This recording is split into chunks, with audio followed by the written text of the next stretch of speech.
Imagine um território onde laços de sangue se romperam a ponto de irmãos passarem a se enxergar como inimigos irreconciliáveis.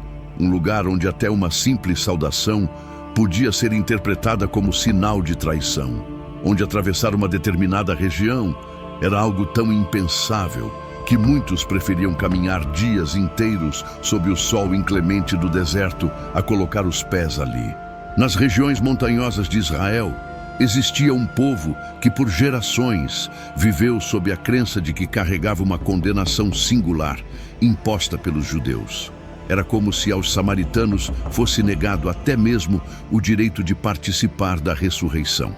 Eram considerados impuros, desviados, mestiços, pessoas sem legitimidade para adorar o verdadeiro Deus. Mas afinal, quem eram esses samaritanos? O que provocou tamanha rejeição? Como um povo pôde ser afastado de forma tão radical por aqueles que compartilhavam a mesma origem? Responder a essas perguntas nos conduz por uma jornada densa e perturbadora, marcada por invasões violentas, deslocamentos forçados de populações, alianças proibidas, templos concorrentes e uma cisão que redefiniu para sempre o rumo da história bíblica. Hoje você será levado a conhecer o que realmente está por trás de um dos povos mais desprezados das Escrituras. Uma história entrelaçada por traições, resistência, sobrevivência e, no centro de tudo, um encontro que mudaria o curso da humanidade. Prepare-se, porque essa narrativa vai desafiar tudo o que você pensa saber. Houve um tempo em que Israel brilhava como uma nação unificada, vivendo o auge de sua força e esplendor sob o reinado de Salomão, filho de Davi. Naquele período, as 12 tribos permaneciam unidas sob um único trono, servindo ao mesmo Deus em um único santuário. Jerusalém era o coração pulsante do reino, e no Monte Moriá erguia-se o templo mais magnífico que o mundo antigo já havia contemplado. O texto de 1 Reis 4:20 descreve que Judá e Israel eram tão numerosos quanto a areia à beira do mar. O povo vivia em abundância, comiam, bebiam e celebravam. Era um tempo singular de estabilidade e prosperidade. Salomão governava com sabedoria reconhecida entre as nações, recebendo tributos e homenagens de terras distantes. A riqueza corria por Israel como um rio caudaloso. O templo construído por Salomão não era apenas uma obra arquitetônica impressionante. Era o lugar escolhido pelo próprio Deus para fazer habitar o seu nome. Na cerimônia de dedicação, registrada em 1 Reis 8:29, Salomão orou, pedindo que os olhos do Senhor permanecessem abertos dia e noite sobre aquela casa, o lugar onde ele havia prometido estabelecer o seu nome. Não se tratava de um edifício comum. Aquele era o único local legítimo autorizado para a apresentação de sacrifícios ao Senhor. 3 vezes ao ano, as 12 tribos subiam a Jerusalém para as grandes festas religiosas. Desde Dan, no extremo norte, até Berseba, no sul, todo o povo reconhecia um único centro de adoração. Não existiam santuários concorrentes, nem disputas religiosas, nem alternativas paralelas. A unidade espiritual era o pilar que sustentava a coesão nacional. Contudo, por trás desse cenário glorioso, algo começava a se deteriorar lentamente. A carga tributária era pesada, o trabalho forçado era intenso e a pressão sobre o povo crescia a cada ano. Salomão, apesar de sua notável sabedoria, cometeu falhas graves, erros que com o tempo colocariam em risco tudo o que Davi havia construído. Quando Salomão morreu, seu filho Roboão assumiu o trono.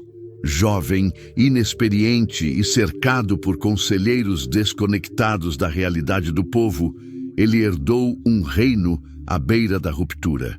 As tribos do norte, exaustas pelo peso dos impostos e da servidão, enxergaram naquele momento uma chance de mudança. Reunidos em Siquém para coroar o novo rei, apresentaram uma solicitação antes de reconhecer sua autoridade. Conforme registrado em 1 Reis 12:4, o pedido foi direto. O jugo imposto por Salomão havia sido excessivo e pediam que Roboão aliviasse a carga. Se ele demonstrasse sensibilidade, garantiriam lealdade e serviço. Era uma reivindicação justa e uma resposta sábia poderia ter evitado a crise. Roboão pediu 3 dias para refletir. Inicialmente, buscou o conselho dos anciãos que haviam servido a Salomão. Eles foram claros. Se ele se colocasse a serviço do povo e falasse com brandura, conquistaria fidelidade duradoura. No entanto, Roboão desprezou essa orientação. Preferiu ouvir seus amigos de juventude, homens orgulhosos, alheios ao sofrimento da população, que o incentivaram a demonstrar autoridade por meio da força, sendo ainda mais severo que seu pai. Quando o povo retornou no 3º dia para ouvir a decisão, Roboão respondeu com dureza. Ignorou completamente a sabedoria dos anciãos e declarou que tornaria o jugo ainda mais pesado. Disse que, se Salomão os havia disciplinado com açoites, ele o faria com escorpiões. A reação foi imediata. As tribos do norte romperam com a casa de Davi e proclamaram sua separação, declarando não ter parte alguma com o filho de Jessé. Aquele momento marcou o colapso da unidade nacional. Roboão tentou reafirmar o controle, enviando Adorão, responsável pelos tributos, mas ele foi apedrejado até a morte. O rei escapou por pouco, fugindo às pressas para Jerusalém. Naquele dia, 10 tribos se separaram oficialmente.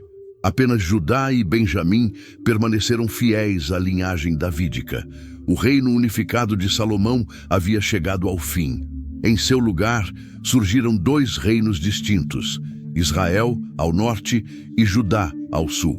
Omri foi responsável por levantar uma capital impressionante aos olhos humanos, mas jamais edificou um reino alinhado com a justiça de Deus. Os bezerros de ouro continuavam firmes em Betel e em Dan. Os sacerdotes que não haviam sido escolhidos segundo a lei ainda ministravam nos altares. E o povo seguia aprisionado à rebelião espiritual iniciada nos dias de Jeroboão. O cenário já era grave, mas o que viria depois seria ainda mais sombrio, pois seu próprio filho ultrapassaria todos os limites de perversidade já vistos. Acabe, filho de Omri, herdou não apenas o trono e a cidade de Samaria, mas também a ambição política do pai e a completa ausência de temor ao Senhor. Foi ele quem deu o passo decisivo que conduziu o reino do norte ao seu nível mais profundo de corrupção espiritual. Conforme registrado em 1 Reis 16, 30-31, Acabe praticou o mal diante de Deus em grau superior a todos os reis que o antecederam, especialmente ao contrair matrimônio com Jezabel, filha de Etbaal, rei de Sidom, uma mulher dedicada ao culto de Baal e profundamente envolvida com sua adoração. Jezabel estava longe de ser uma rainha comum. Ela era princesa da Fenícia e, ao mesmo tempo, sacerdotisa de Baal. Sua chegada a Israel não simbolizou apenas uma aliança diplomática, mas a introdução deliberada de um sistema religioso pagão completo. Jezabel não pretendia simplesmente erguer um santuário para Baal. Seu objetivo era extinguir por completo o culto ao Deus de Israel. Ela promoveu uma perseguição organizada e implacável contra os profetas do Senhor, resultando em um verdadeiro extermínio. Apenas alguns conseguiram sobreviver, escondidos em cavernas por Obadias, um homem que ainda permanecia fiel a Deus. Enquanto isso, os profetas de Baal desfrutavam de privilégios, conforto e proteção dentro do palácio. Sob a influência direta de Jezabel, a cultura do Reino do Norte foi profundamente alterada. A adoração a Baal, acompanhada de rituais ligados à fertilidade, práticas degradantes e até sacrifícios humanos, espalhou-se por toda a nação. O erro iniciado por Jeroboão com os bezerros de ouro amadureceu até se transformar em um paganismo explícito. Israel começava a perder sua identidade como povo separado para o Senhor. O sincretismo religioso tornou-se comum e muitos passaram a acreditar que era possível servir ao Senhor e a Baal ao mesmo tempo. No entanto, Deus jamais aceitou dividir sua glória. Ou se pertence ao Senhor, ou se pertence aos ídolos. Não existe espaço para neutralidade. Mesmo em meio a tamanha escuridão espiritual, Deus não abandonou seu povo. Ele levantou profetas ousados que confrontaram a idolatria, denunciaram a injustiça e anunciaram que o julgamento se aproximava. Ainda assim, suas palavras foram repetidamente desprezadas. Entre esses mensageiros, destacou-se Elias.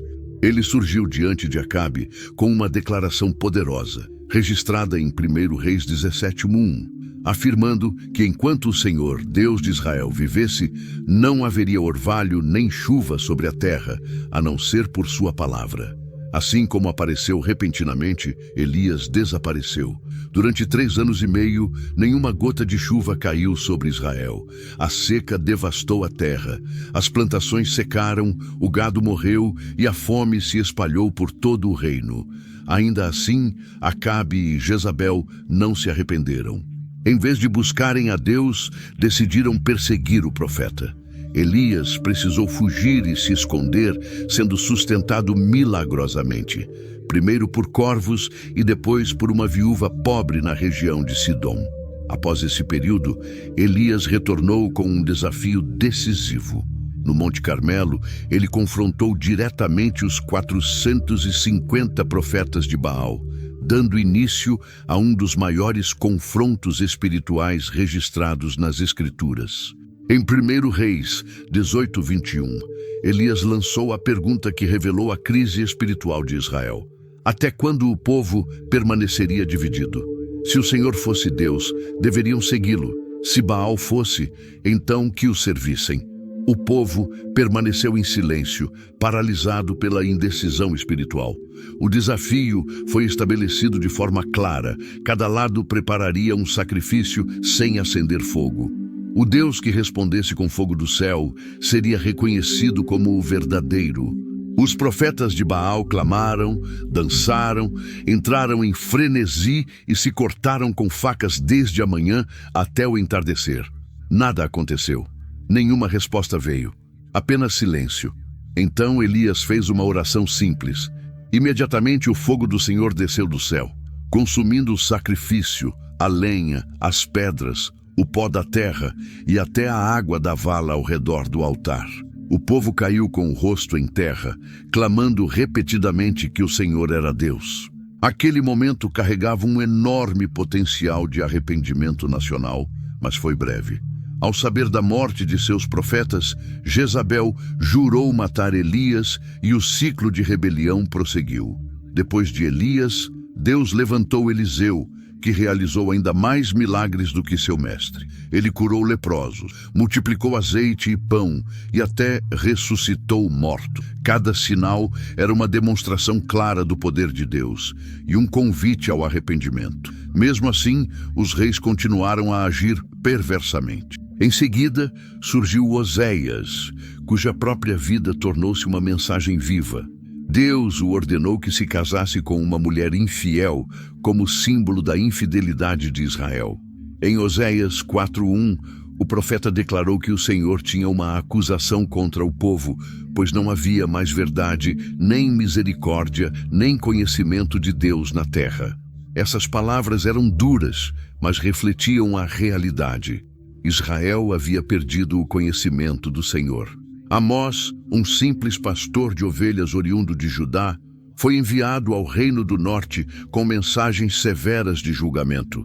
Ele denunciou a exploração dos pobres, a corrupção dos juízes e o luxo excessivo dos ricos, enquanto os necessitados eram esmagados. Em Amós 5:21-24, Deus expressou sua rejeição às festas religiosas vazias e aos sacrifícios hipócritas, exigindo justiça verdadeira que fluísse como um rio caudaloso.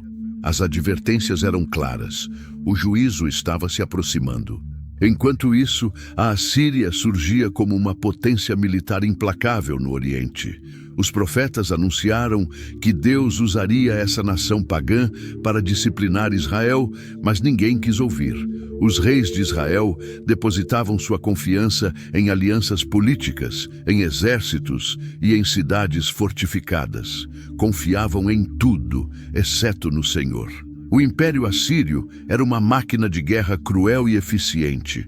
Seus exércitos empalavam inimigos, esfolavam reis capturados vivos e deportavam populações inteiras. Agora, seus olhos estavam voltados para o pequeno reino de Israel. Por décadas, os reis israelitas pagaram tributos para manter uma paz frágil. Porém, em 725 a.C., o rei Oséias cometeu um erro fatal. Interrompeu o pagamento do tributo e buscou uma aliança com o Egito. Esse ato representou uma rebelião direta contra o império mais poderoso do mundo. A resposta assíria foi imediata e devastadora. Em 2 Reis 17:5 lemos: Então os assírios invadiram todo o país e sitiaram Samaria, permanecendo lá por 3 anos. Salmanassar-Kuntum cercou a capital com seus exércitos. Ninguém podia entrar nem sair. A fome começou a se espalhar lentamente. Samaria resistiu por 3 anos, mas não havia esperança de resgate. O Egito não viria em seu auxílio e não haveria milagres divinos como nos dias de Elias.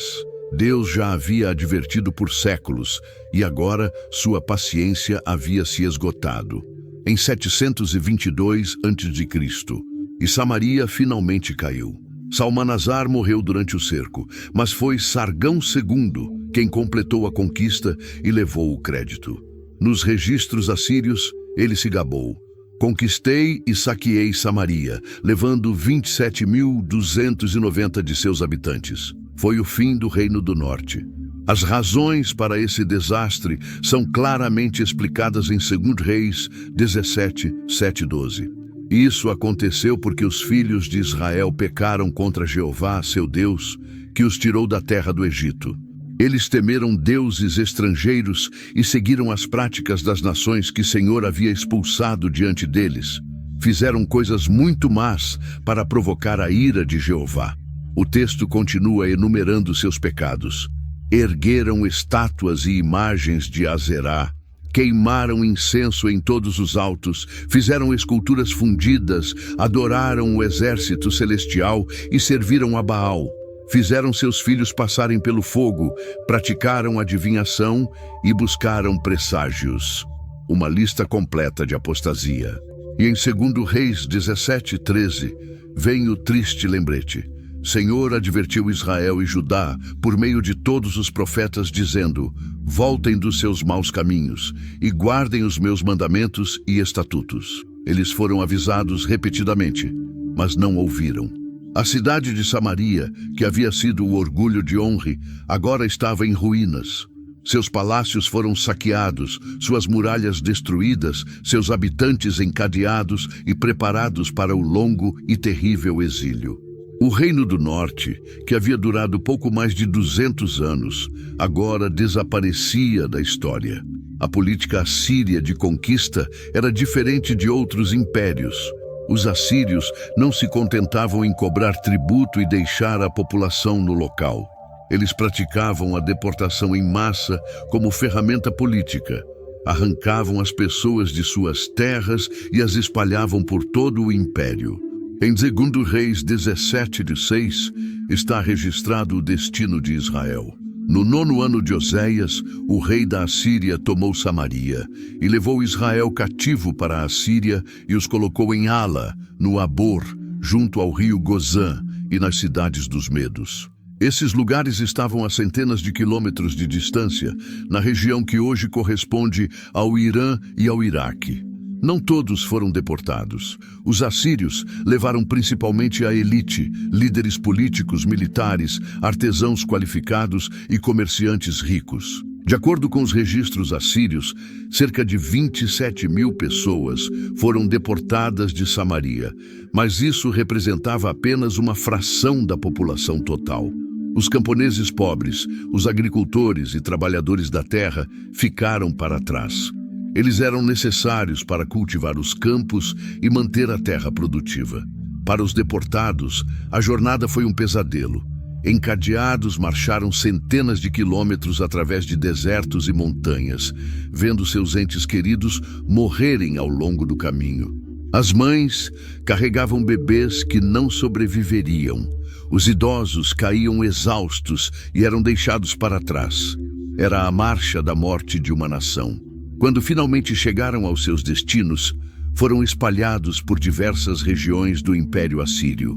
Não lhes foi permitido se estabelecer em uma única comunidade. Foram forçados a se adaptar, aprender novos idiomas e adotar novas culturas.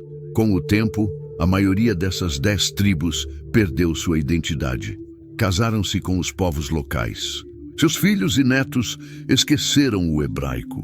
As histórias de seus antepassados se tornaram lendas vagas. O conhecimento da lei de Moisés desapareceu. Eles se assimilaram completamente às culturas ao seu redor. Por isso, são conhecidos como as 10 tribos perdidas de Israel. Alguns pequenos grupos mantiveram sua identidade e, eventualmente, retornaram à terra em séculos posteriores. Mas a grande maioria desapareceu dos registros históricos. Eles haviam sido o povo de Deus, descendentes de Abraão, herdeiros das promessas. Mas sua rebelião constante, idolatria persistente e rejeição dos profetas os levou a esse fim trágico. O Reino do Norte havia chegado ao fim. Porém, essa não era toda a história, pois na terra que haviam deixado, algo novo estava por nascer, uma mistura de povos e religiões que, com o tempo, se tornaria o povo conhecido como os samaritanos.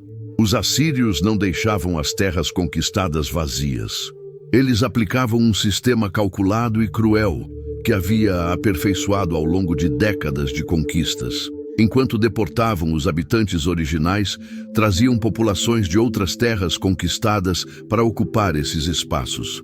Foi uma troca forçada de povos que destruiu identidades nacionais e evitou levantes. O livro de 2 Reis, capítulo 17, versículo 24, descreve detalhadamente o que ocorreu com a terra de Israel.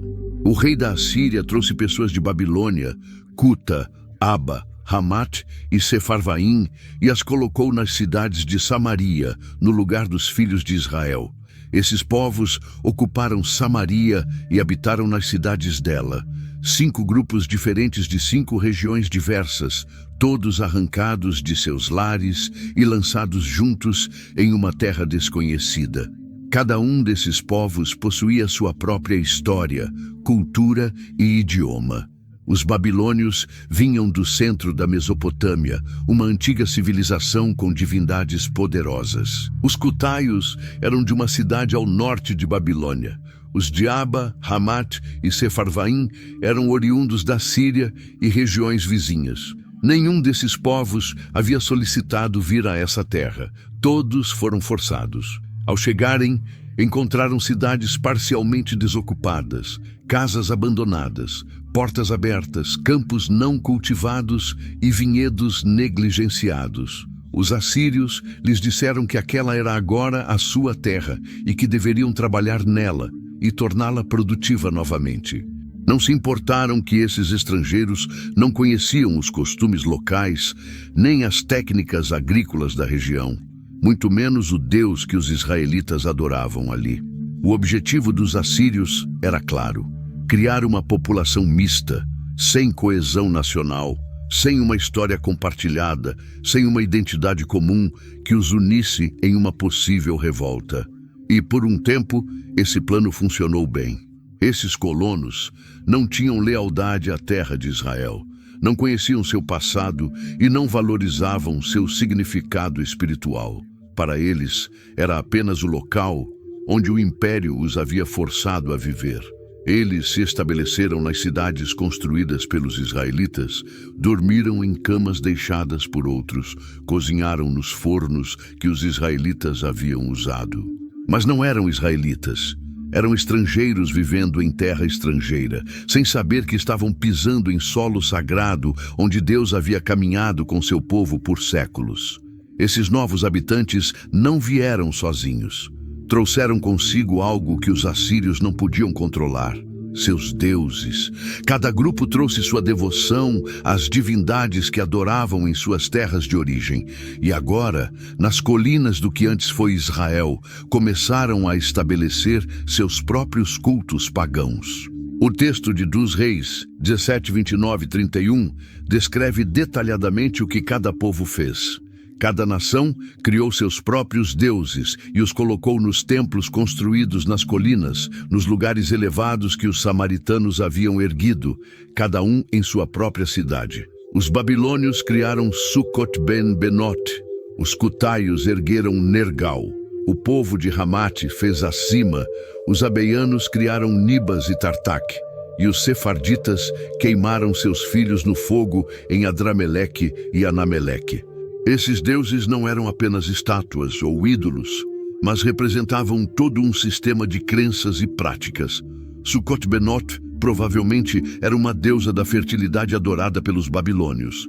Nergal era o deus da guerra e da peste de Cuta, temido e poderoso. Acima era venerada em Hamat. Nibas e Tartak eram divindades dos abeianos, sobre os quais sabemos pouco, mas que receberam devoção. Os deuses dos sefarditas, Adrameleque e Anameleque, exigiam o sacrifício mais cruel de todos: crianças queimadas vivas. Essa prática abominável, que Deus havia proibido expressamente em Israel, agora era realizada abertamente na terra que antes pertencia aos israelitas. A fumaça desses sacrifícios subia aos céus das mesmas colinas onde os profetas haviam clamado contra a idolatria. Os altares que os reis de Israel haviam construído para seus bezerros de ouro agora serviam a uma multidão de deuses estrangeiros. Os altares que haviam sido contaminados pela adoração falsa de Israel agora eram ainda mais profanados por deuses que sequer pretendiam ser o Deus de Abraão. Era como se a terra estivesse sendo profanada camada por camada.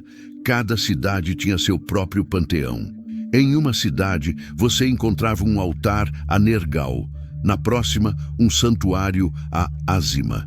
Os viajantes que atravessavam a região viam uma confusão de práticas religiosas, sem coesão ou unidade. Era um mercado espiritual, onde cada um adorava o que preferia, onde nenhum Deus tinha autoridade absoluta e onde a verdade estava fragmentada em 1000 pedaços. Não havia um sistema religioso organizado, não havia sacerdotes legítimos para manter a ordem, não havia uma doutrina unificada. Cada família, cada clã, cada grupo étnico fazia o que achava correto segundo suas próprias tradições. O resultado foi um caos espiritual. E no meio de todo esse caos, os poucos israelitas que ainda permaneciam na terra observavam com tristeza como sua herança estava sendo desrespeitada. Os assírios haviam levado 27.000 pessoas, mas isso não representava toda a população do Reino do Norte. Muitos ficaram para trás, principalmente os pobres e camponeses que trabalhavam a terra.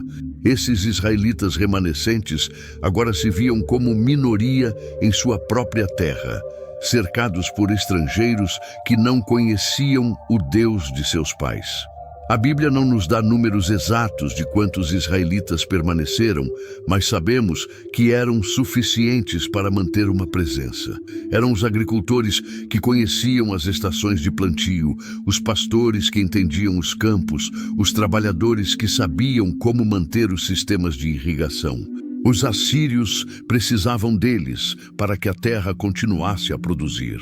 Esses israelitas remanescentes enfrentavam uma situação desesperadora. Seus líderes haviam sido deportados. Seus sacerdotes levitas haviam sido levados ao exílio. Não havia quem lhes ensinasse a lei de Moisés corretamente. Não havia quem mantivesse as festas como Deus havia ordenado. Não havia uma estrutura religiosa legítima para guiá-los. Além disso, estavam rodeados por esses novos habitantes que adoravam deuses estranhos. Eles viam sacrifícios que nunca haviam presenciado antes. Ouviam cânticos em línguas que não entendiam. Observavam rituais que lhes pareciam totalmente estranhos. E pouco a pouco, A pressão de viver entre essa maioria pagã começou a afetar sua própria fé. Alguns provavelmente tentaram manter suas tradições em segredo. Guardavam o sábado escondidos. Ensinavam aos filhos as histórias de Abraão, Isaque e Jacó. Lembravam-se das palavras de Moisés, mas sem templo, sem sacerdotes, sem uma comunidade organizada, essa batalha estava perdida. A fé se enfraquecia a cada geração que passava. Outros israelitas talvez tentaram se adaptar à nova realidade. Se não podiam ir a Jerusalém adorar e não tinham seus próprios sacerdotes, talvez pudessem se unir parcialmente às práticas de seus novos vizinhos. Era um compromisso perigoso, mas a solidão espiritual pode levar as pessoas a fazer concessões que nunca imaginaram. A terra que havia ouvido as pregações de Elias e Eliseu agora estava silenciosa diante da voz profética. As cidades onde milagres haviam acontecido estavam agora cheias de ídolos estrangeiros, e esses israelitas pobres, abandonados pela história, tentavam sobreviver no meio de uma transformação que não haviam pedido nem podiam impedir. Mas Deus não havia esquecido que aquela terra era sua, e logo os novos habitantes experimentaram algo que os encheu de terror. O relato de 2 Reis 17:25 nos conta o que aconteceu. E aconteceu que, quando começaram a habitar lá, não temendo a Jeová, ele enviou leões entre eles, que mataram alguns deles. Os leões eram conhecidos na região, mas normalmente evitavam áreas habitadas. Agora, de repente, se tornaram agressivos e ousados. Entravam nas cidades, atacavam as pessoas, matavam sem provocação. O terror se espalhou entre os colonos estrangeiros que não entendiam o que estava acontecendo. Para eles, não era uma coincidência. No mundo antigo, todos sabiam que cada terra tinha seus próprios deuses protetores. Se algo ruim acontecesse ao chegar a uma nova terra, significava que você havia ofendido o Deus daquele lugar. Os colonos logo chegaram à conclusão de que o Deus daquela terra estava irado com eles, porque não sabiam como adorá-lo corretamente. Não era que esses estrangeiros quisessem servir ao Deus de Israel por convicção ou verdadeira fé. Era puro medo. Eles pensavam que se não aprendessem a lei do Deus da terra, continuariam sendo punidos. Era uma religião de sobrevivência, não de amor ou devoção. Eles queriam apaziguar uma divindade que viam como perigosa e territorial. Os ataques dos leões continuaram até que a situação se tornou insustentável. As pessoas temiam sair para os campos. As crianças não podiam brincar fora com segurança. Os viajantes evitavam certas rotas. Era como se a terra mesma estivesse rejeitando esses novos habitantes, lembrando-os de que não pertenciam ali, que chegaram como invasores a um lugar que tinha outro dono. Finalmente, os líderes desses colonos enviaram uma mensagem urgente ao rei da Assíria. O conteúdo dessa mensagem está registrado em 2 Reis 17:26. As nações que tu transportaste e colocaste nas cidades de Samaria não conhecem a lei do Deus daquela terra. E ele enviou leões entre eles, e eis que estão matando-os, porque não conhecem a lei do Deus da terra. Era um pedido desesperado. Eles precisavam de alguém para ensiná-los a adorar esse Deus desconhecido que estava os atacando com feras selvagens. Não importava se ele era o Deus verdadeiro ou apenas mais uma divindade territorial. O que queriam era apenas parar a praga dos leões. O que queriam, acima de tudo, era viver em paz nesta terra estranha onde o império os havia colocado. O rei da Assíria ouviu o pedido e respondeu com uma solução pragmática. Se o problema era que esses colonos não sabiam como adorar o Deus da terra, então precisavam de um instrutor. O instrutor óbvio seria alguém que já havia servido a esse Deus antes da deportação. A ordem real é registrada em 2 Reis 17:27. E o rei da Assíria ordenou, dizendo: mandem trazer um dos sacerdotes que vocês levaram de lá para que ele vá, habite ali e ensine a eles a lei do Deus da terra. Era uma ordem simples sob a ótica assíria. Para eles, a religião era apenas mais uma ferramenta administrativa para manter a paz em suas terras conquistadas. Um dos sacerdotes que havia sido deportado foi escolhido e enviado de volta. O versículo 28 nos diz: "E um dos sacerdotes que haviam sido levados cativos de Samaria foi morar em Betel, e ele lhes ensinou como deveriam temer a Jeová." O lugar onde ele se estabeleceu é significativo. Betel, o mesmo local onde Jeroboão havia colocado um dos bezerros de ouro séculos antes. Esse sacerdote não era um levita legítimo. Lembre-se que Jeroboão havia colocado sacerdotes entre o povo comum, e não da tribo de Levi, como Deus havia ordenado. Este homem que voltou para ensinar provavelmente era um desses sacerdotes ilegítimos, alguém que havia servido no sistema corrupto do Reino do Norte. Ele não conhecia a lei de Moisés corretamente. Seu conhecimento estava contaminado por gerações de sincretismo religioso. Mesmo assim, ele começou a ensinar os colonos estrangeiros. Falou-lhes sobre o Deus de Israel, as histórias antigas, os mandamentos básicos, mas seu ensino era fundamentalmente limitado. Ele não tinha acesso a todos os livros da lei, não foi treinado adequadamente e, mais importante, estava ensinando pessoas que não queriam servir a Senhor por fé, mas por medo dos leões. Os colonos aprenderam algumas coisas sobre o Deus de Israel. Aprenderam que ele era um Deus zeloso, que não tolerava outros deuses. Aprenderam alguns rituais e festividades. Aprenderam algumas leis básicas, mas seu aprendizado foi superficial, pragmático e cheio de mal-entendidos. Era como tentar aprender um idioma complexo com alguém que só conhece frases simples. O sacerdote em Betel não podia ordená-los a destruir seus outros deuses, pois não tinha autoridade para isso. Não podia levá-los ao templo de Jerusalém, pois esse templo estava em território de Judá, agora um inimigo político. Não podia ensiná-los corretamente todas as complexidades da lei mosaica. O que surgiu foi uma versão diluída, simplificada e distorcida da fé israelita. O resultado dessa educação deficiente foi exatamente o que Deus havia proibido desde o começo: uma mistura de adoração verdadeira com adoração falsa.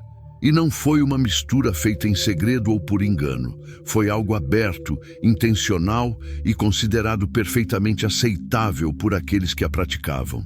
O veredicto bíblico sobre essa situação é claro e devastador. Está resumido em 2 Reis 17:33.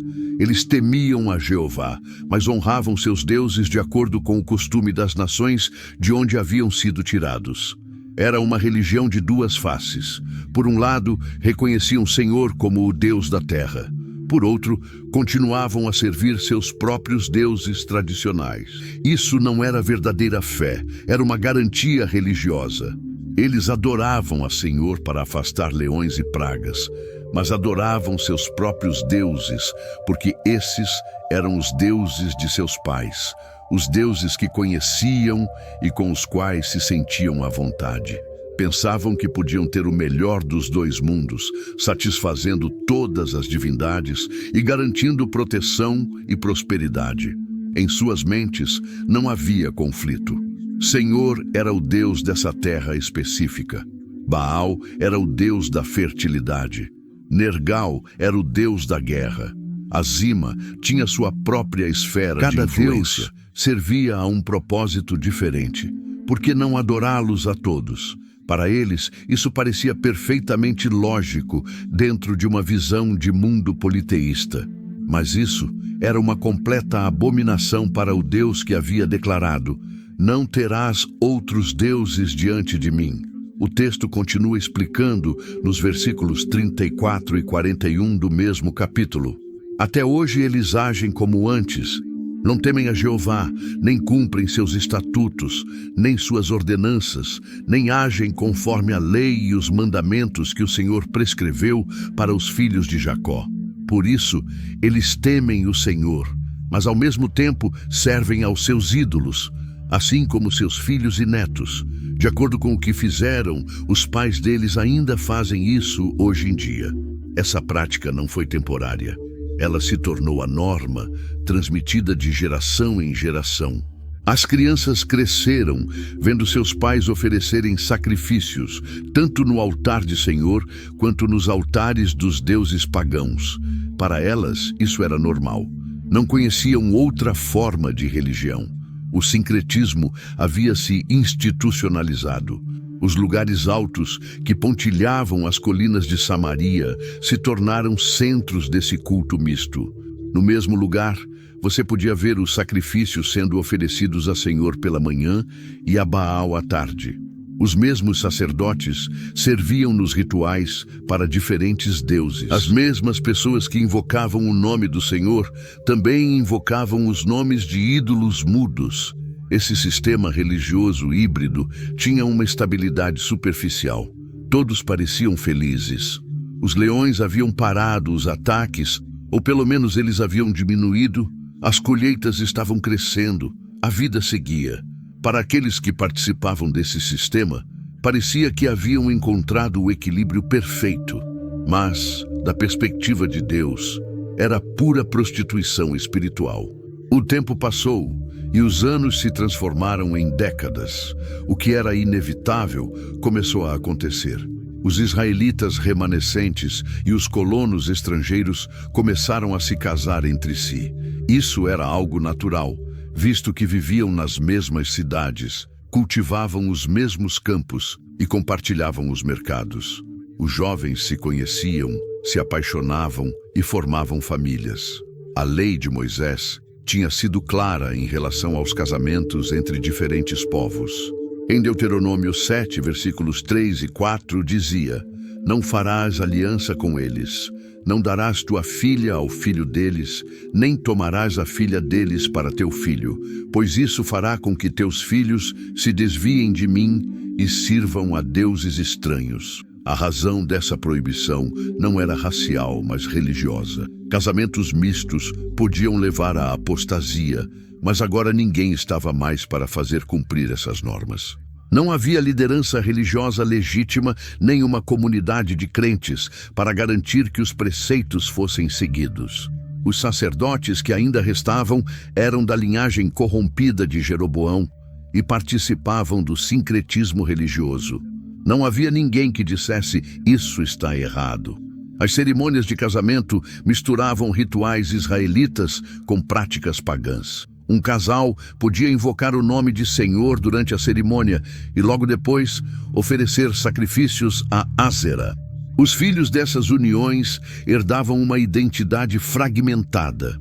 O pai lhes contava histórias de Abraão, enquanto a mãe os ensinava a honrar Nergal. Com o passar das gerações, as linhas de identidade se tornavam cada vez mais imprecisas. Quem era israelita e quem não era? Como definir a identidade quando o avô era de Cuta e a avó era de Efraim? O que significava ser do povo de Deus quando a família adorava múltiplos deuses? As respostas se tornaram confusas. As crianças cresciam falando uma mistura de línguas. Sabiam um pouco de hebraico, mas também falavam aramaico e as línguas de seus ancestrais estrangeiros. Conheciam algumas histórias bíblicas, mas também sabiam os mitos da Babilônia e da Síria. Observavam o sábado, mas também participavam de festivais pagãos. Sua identidade era uma colcha de retalhos de elementos incompatíveis. O sangue de Israel se mesclava ao das nações. Não era apenas uma mistura étnica, embora isso fosse parte do processo. Era uma fusão cultural, linguística e principalmente religiosa. E essa fusão gerou algo novo, algo que não era completamente israelita nem completamente estrangeiro. Era um povo híbrido, surgindo nas ruínas do antigo Reino do Norte. Os judeus puros, que mais tarde retornariam do exílio babilônico, viam esses descendentes mestiços com desprezo. Para eles, essas pessoas haviam traído sua herança. Tinham diluído o sangue de Abraão, corrompido a fé. Não mereciam ser chamados de israelitas. Mas essas pessoas mestiças viam a si mesmas de forma diferente. Mais de 100 anos após a queda de Samaria, as gerações se sucediam. Os descendentes dos colonos assírios e dos israelitas remanescentes já não se consideravam povos separados. Eles se fundiram em uma nova identidade, e essa identidade agora estava geograficamente definida. Eles eram o povo de Samaria. Já não se chamavam babilônios, cuteus ou amateus. Esses eram os nomes de terras distantes que seus bisavós haviam deixado para trás. Agora eram samaritanos, definidos pela terra que habitavam, pela região central que havia sido o coração do antigo reino do norte. Samaria já não era apenas uma cidade, mas a própria identidade deles. Esses samaritanos desenvolveram sua própria versão da religião. Reconheciam o Senhor como o Deus supremo da terra. Aceitavam os 5 livros de Moisés, o Pentateuco, como escritura sagrada. No entanto, seu texto tinha diferenças em relação à versão judaica. Fizeram modificações, pequenas mudanças que justificavam suas próprias práticas e locais de adoração. Rejeitavam os profetas. Os livros de Isaías, Jeremias, Ezequiel e os profetas menores eram ignorados pelos samaritanos. Somente a Torá, os 5 primeiros livros, tinha autoridade para eles. Isso significava que grande parte da história de Israel, as advertências proféticas e as promessas messiânicas detalhadas, tudo isso era desconhecido ou rejeitado por eles. Os samaritanos acreditavam que o Monte Gerizim, e não Jerusalém, era o lugar escolhido por Deus para adoração. Interpretavam certas passagens do Pentateuco de forma a apoiar essa crença. Para eles, Gerizim era o Monte Santo, onde Abraão havia oferecido Isaque, onde Jacó sonhara com a escada para o céu. Jerusalém, argumentavam, era uma inovação posterior, sem autoridade divina real. Mantinham algumas práticas israelitas. Guardavam o sábado, embora de maneira diferente dos judeus. Celebravam a Páscoa no Monte Gerizim com sacrifícios de cordeiros. Observavam certas leis de pureza e praticavam a circuncisão. De sua perspectiva, eram os verdadeiros guardiões da fé mosaica original, não corrompida pelas tradições posteriores que os judeus haviam adicionado. No entanto, ainda persistiam elementos de sincretismo. Embora tivessem abandonado os nomes dos deuses pagãos mais evidentes, muitas práticas pagãs foram incorporadas sutilmente em sua adoração. Os lugares altos ainda continuavam em uso. Os rituais continham elementos que não provinham de Moisés, mas das nações vizinhas. O sincretismo havia se desenvolvido, refinado, mas ainda não havia desaparecido por completo. A identidade samaritana estava agora solidamente estabelecida. Eles eram um povo com sua própria história, religião e território. Consideravam-se herdeiros legítimos das tribos do norte, especialmente de Efraim e Manassés. Quando os judeus exilados finalmente retornaram de Babilônia, com planos de reconstruir Jerusalém e o templo, os samaritanos estavam à espera, acreditando que tinham o mesmo direito que qualquer outro de participar da restauração de Israel. O Império Babilônico havia caído, e a Pérsia agora dominava o mundo conhecido, com o rei Ciro adotando uma política completamente diferente da dos assírios e babilônios. Em vez de manter os povos afastados de suas terras, Ciro acreditava em permitir que eles retornassem. Era uma estratégia política brilhante que conquistava a lealdade das nações conquistadas.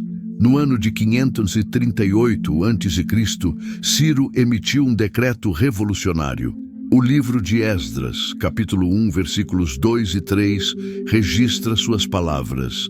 Assim diz Ciro, rei da Pérsia: o Senhor, Deus dos céus, me deu todos os reinos da terra e me ordenou que lhe edificasse uma casa em Jerusalém, que está em Judá.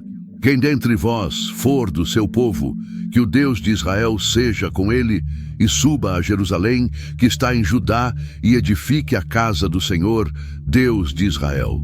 Era um convite aberto. Qualquer judeu que quisesse retornar a Jerusalém poderia fazê-lo. Além disso, Ciro ordenou que os utensílios sagrados do templo que Nabucodonosor havia roubado fossem devolvidos. Em Esdras 1, versículos 7 e 8, lemos: E o rei Ciro entregou os utensílios da casa de Deus que Nabucodonosor havia retirado de Jerusalém e colocado na casa de seus deuses. Ciro, rei da Pérsia, os entregou pela mão de Mitrídates, tesoureiro, e este os entregou a Esbazar, príncipe de Judá. Nem todos os judeus decidiram retornar. Após 70 anos em Babilônia, muitos haviam se estabelecido lá, com negócios, propriedades e famílias. A ideia de viajar por centenas de quilômetros através do deserto para uma terra devastada não atraía a todos. Mas aqueles que tinham fé e visão se prepararam para a jornada. Zorobabel, descendente do rei Davi, foi designado como líder civil do grupo que retornaria. Jesua, o sumo sacerdote, seria o líder religioso. Juntos liderariam a caravana de volta. Em Esdras 2, versículo 64, nos é dito o número total. Toda a congregação era de 42.360.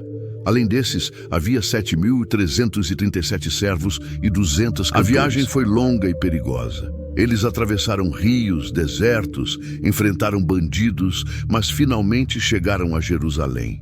O que encontraram os deixou devastados. A cidade santa estava em ruínas, as muralhas derrubadas. O templo era apenas escombros. Casas destruídas cobriam as colinas. Era uma imagem de total desolação. Mas os judeus que retornaram não se desanimaram. Eles haviam chegado com um propósito claro: reconstruir o templo de Deus. Em Esdras 3, versículos 2 e 3, lemos sobre suas primeiras ações. Então Jesua, filho de Josadac, e seus irmãos, os sacerdotes, e Zorobabel, filho de Salatiel, e seus irmãos, levantaram o altar do Deus de Israel, para oferecer sobre ele holocaustos, como está escrito na lei de Moisés, varão de Deus, e colocaram o altar sobre a sua base, porque temiam os povos das terras, e ofereceram sobre ele holocaustos ao Senhor. Antes de reconstruir o templo, antes de reconstruir suas casas, o primeiro passo foi levantar o altar. Eles queriam restabelecer a adoração correta imediatamente. Começaram a celebrar as festas de acordo com a lei. Organizaram grupos de trabalho, contrataram carpinteiros e pedreiros, compraram cedros do Líbano, como Salomão havia feito. Tudo estava pronto para começar a grande obra de reconstrução. Os samaritanos logo souberam o que estava acontecendo em Jerusalém. Um grupo de judeus havia retornado do exílio e estava reconstruindo o templo. Para os samaritanos, isso era intrigante. Eles também adoravam ao Senhor, ou ao menos acreditavam nisso. Eles também se consideravam parte de Israel. Por que não participar desse projeto? Uma delegação de samaritanos viajou até Jerusalém para se reunir com os líderes judeus. Sua proposta parecia razoável e amigável. O livro de Esdras, capítulo 4, versículo 2, registra suas palavras. Viemos a Zorobabel e aos chefes das casas paternas e lhes disseram: edificaremos convosco, porque assim como vós, buscamos ao vosso Deus, e a ele oferecemos sacrifícios desde os dias de Esar-Hadom, rei da Assíria, que nos trouxe até aqui. Seu argumento fazia sentido de sua perspectiva. Eles haviam adorado ao Senhor naquela terra por mais de 100 anos. Sim, também adoravam outros deuses, mas ao menos reconheciam o Deus de Israel. Sim, sua religião era uma mistura, mas não seria melhor ter aliados do que inimigos? Além disso, eles conheciam a terra, tinham recursos e poderiam acelerar significativamente o trabalho. Para os samaritanos, essa era uma oportunidade de serem incluídos. Durante mais de um século, haviam vivido no que tinha sido o território israelita. Casaram-se com remanescentes israelitas e adotaram elementos da religião israelita. Em sua mente, tinham o mesmo direito que os recém-chegados da Babilônia de participar da reconstrução do templo. Talvez alguns samaritanos fossem sinceros em sua oferta. Talvez quisessem realmente ajudar, mas sua proposta colocava Zorobabel e os líderes judeus em uma posição difícil. Como poderiam permitir que pessoas que adoravam a múltiplos deuses ajudassem a construir um templo dedicado exclusivamente ao Senhor? Como poderiam se associar com um povo cuja religião era exatamente o que os profetas haviam condenado? Os líderes judeus não demoraram muito para deliberar. Conheciam a lei, conheciam a história e sabiam por que Israel havia caído. Idolatria, sincretismo, mistura da adoração ao Senhor com adoração a deuses falsos. Permitir que os samaritanos participassem da construção do templo seria repetir os mesmos erros que levaram ao exílio. Além disso, havia um problema de pureza. Os samaritanos eram descendentes de casamentos mistos entre israelitas e pagãos. Seu sangue não era puro, sua linhagem não era clara. De acordo com a lei de Moisés, havia regras estritas sobre quem podia participar da adoração no templo. Os samaritanos não cumpriam esses requisitos. Não eram simplesmente israelitas que haviam permanecido na terra. Eram um povo híbrido com uma religião híbrida. A resposta de Zorobabel e dos outros líderes mudaria a história para sempre. Seria o momento que transformaria os samaritanos de possíveis aliados em inimigos permanentes. Zorobabel não suavizou sua resposta. Não procurou uma maneira diplomática de recusar a oferta. Foi direto, claro e firme. O livro de Esdras, capítulo 4, versículo 3, registra sua declaração. Zorobabel, Jesua e os outros chefes das casas paternas de Israel disseram: Não nos convém edificar com vós casa ao nosso Deus, mas nós mesmos a edificaremos ao Senhor, Deus de Israel, como nos mandou o rei Ciro, rei da Pérsia. Foi uma rejeição total. Não havia espaço para negociação, não havia possibilidade de compromisso. A palavra-chave era só. Somente os judeus que haviam retornado do exílio, aqueles que mantiveram sua identidade pura, que seguiam corretamente a lei, somente eles tinham o direito de construir o templo. Os samaritanos não eram bem-vindos. Na perspectiva de Zorobabel, essa rejeição era totalmente justificada. O templo não era um projeto político ou arquitetônico comum. Era a casa de Deus, o lugar onde sua presença habitaria, o centro da adoração pura. Não poderia ser contaminado desde sua fundação pela participação de pessoas que serviam a outros deuses. Melhor não construir de forma alguma do que construir com ajuda impura. Os líderes judeus lembravam das lições dolorosas do passado. Salomão havia permitido que suas esposas estrangeiras trouxessem seus deuses para Israel, e isso havia dado início à queda. Os reis do norte misturaram a adoração ao Senhor com ídolos, e seu reino foi destruído. A história de Israel servia como um alerta claro. O sincretismo religioso sempre resulta em desastre. Havia também o problema do decreto de Ciro. O rei persa havia dado permissão específica aos judeus, não aos samaritanos. A autorização oficial era para que o povo de Judá reconstruísse o templo. Os samaritanos não tinham permissão legal do império para participar. Zorobabel usou isso como justificativa adicional, embora a razão principal fosse claramente religiosa. Para os samaritanos, essa rejeição foi devastadora. Não estavam apenas sendo excluídos de um projeto de construção, mas estavam sendo considerados incapazes de adorar a Deus. Eles estavam sendo rejeitados como impuros, como falsos, como indignos. Era uma humilhação pública que questionava sua identidade como povo de Deus. Os samaritanos se retiraram de Jerusalém naquele dia, se sentindo traídos e desprezados. Durante mais de um século, viveram naquela terra. Adoravam ao Senhor à sua maneira. Se consideravam parte de Israel. E agora esses estrangeiros que acabavam de chegar da Babilônia lhes diziam que não pertenciam, que sua adoração não contava, que sua herança israelita não era válida. O orgulho ferido rapidamente se transformou em ira. Se os judeus não queriam a ajuda deles, os samaritanos fariam tudo o que fosse possível para garantir que o templo nunca fosse construído. O rejeitamento de Zorobabel transformou potenciais aliados em inimigos ativos. Os samaritanos não aceitaram o desprezo em silêncio.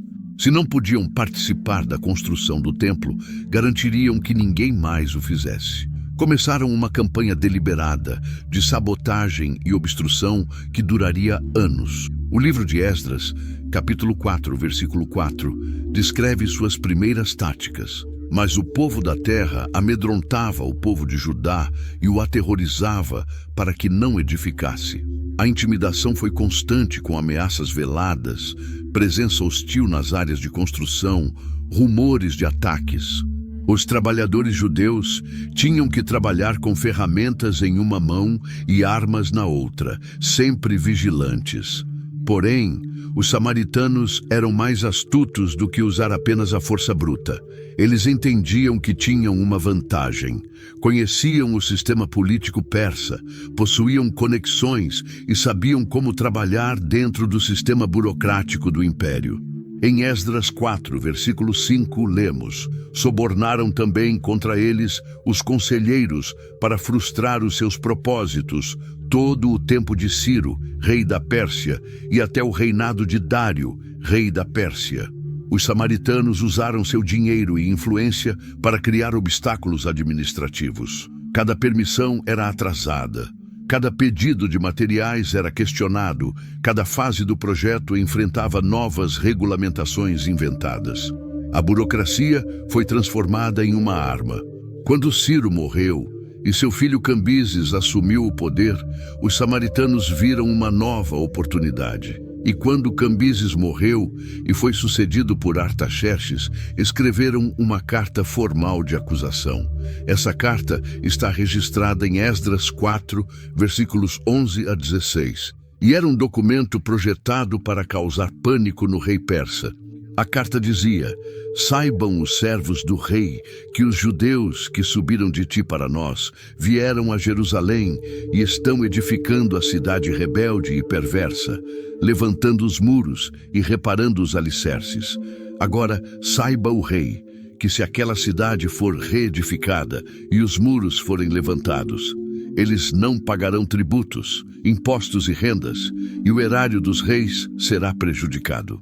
A carta continuava, citando a história, afirmando: busque no livro das memórias de seus pais e encontrará que esta cidade é uma cidade rebelde e prejudicial aos reis e às províncias, e que desde a antiguidade rebeliões surgiram dentro de seus limites. Portanto, esta cidade foi destruída. Era verdade que Jerusalém havia se rebelado contra a Babilônia, e os samaritanos usaram esse fato histórico para semear desconfiança. A estratégia funcionou. O rei Artaxerxes, alarmado com a carta, ordenou uma investigação. De fato, foram encontrados registros de que Jerusalém já havia sido problemática no passado. Sua resposta foi imediata e severa. Esdras 4, versículo 21, registrou: agora, pois, ordene que esses homens e essa cidade não sejam edificados até que uma nova ordem seja dada por mim. Era exatamente o que os samaritanos queriam. Com a ordem oficial do rei em mãos, eles chegaram a Jerusalém com uma força militar. Esdras 4, versículo 23, descreve o que aconteceu. Então, quando a cópia da carta do rei Artaxerxes foi lida perante Reum, e o escriba Sinsai e seus companheiros correram para Jerusalém, para junto dos judeus, e os forçaram a parar com a construção, com força e violência. A construção foi completamente interrompida. Durante anos, as obras no templo ficaram paralisadas. Décadas se passaram. Os judeus em Jerusalém viviam entre as ruínas de sua cidade. O templo foi finalmente concluído após o incentivo dos profetas Ageu e Zacarias, mas a cidade em si permaneceu vulnerável. As muralhas estavam destruídas. Jerusalém era uma cidade aberta e indefesa, exposta a qualquer ataque. No ano de 445 a.C., um judeu chamado Neemias, copeiro do rei Artaxerxes, na Pérsia, recebeu notícias de Jerusalém. Seu irmão Anani lhe contou em Neemias, capítulo 1, versículo 3. Os que restaram do cativeiro ali na província estão em grande aflição e vergonha. O muro de Jerusalém está em ruínas e seus portões queimados. Os portões foram incendiados. Neemias lamentou, jejuou e orou por vários dias. Então ele tomou uma atitude ousada, solicitou permissão ao rei para ir a Jerusalém e restaurar as muralhas. Incrivelmente, o rei não apenas concedeu a permissão, como também forneceu cartas. Com autorização e recursos, Neemias viajou para Jerusalém com autoridade oficial e um plano claro. Mas os adversários de Judá estavam atentos. 3 homens particularmente merecem destaque: Sanbalate, o Horonita, governador de Samaria; Tobias, o Amonita, um oficial de grande influência; e Gesem, o árabe, líder tribal.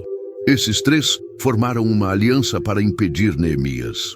Quando souberam que Neemias havia chegado para reconstruir as muralhas, sua reação está registrada em Neemias 2, versículo 10. Sanbalate, o Horonita, e Tobias, o servo amonita, ficaram extremamente indignados ao saber que alguém estava buscando o bem dos filhos de Israel.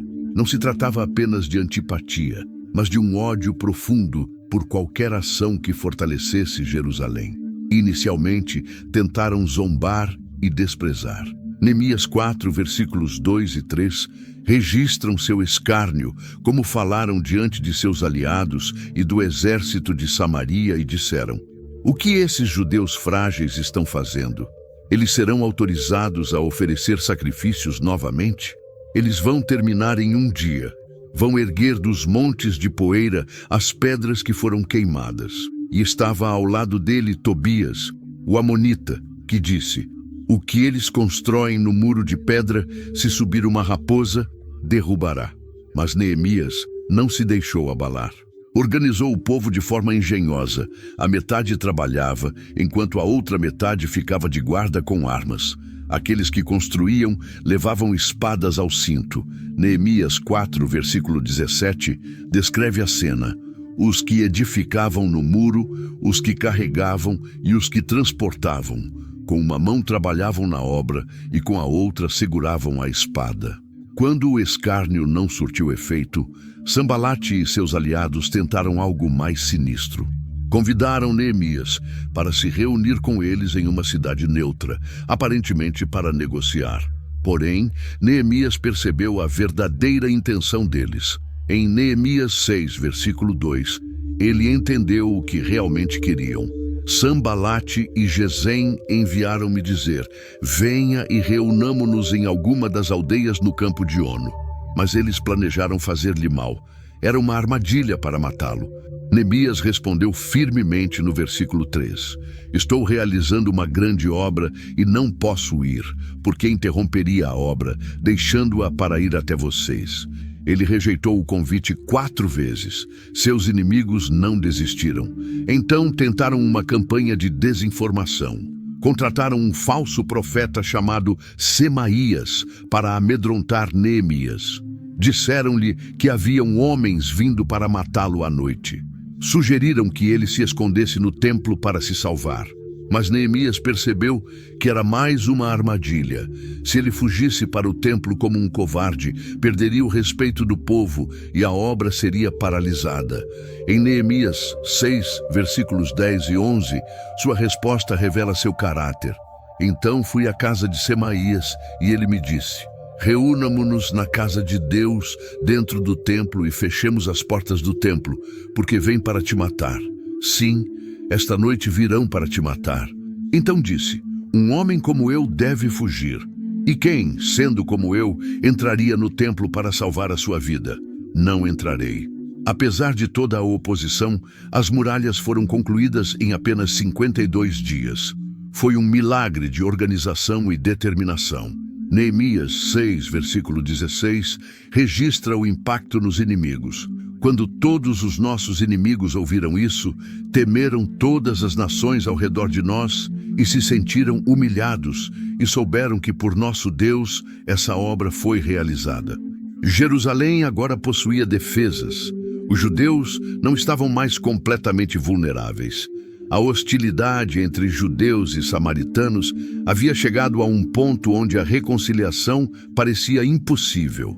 Os judeus haviam restaurado seu templo em Jerusalém e suas muralhas estavam renovadas.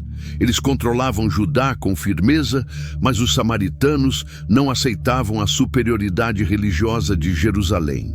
Em suas mentes, eles também eram adoradores legítimos de Jeová. Um evento específico acelerou a separação final. Manassés, irmão do sumo sacerdote judeu Jadua, casou-se com a filha de Sambalate, o governador de Samaria.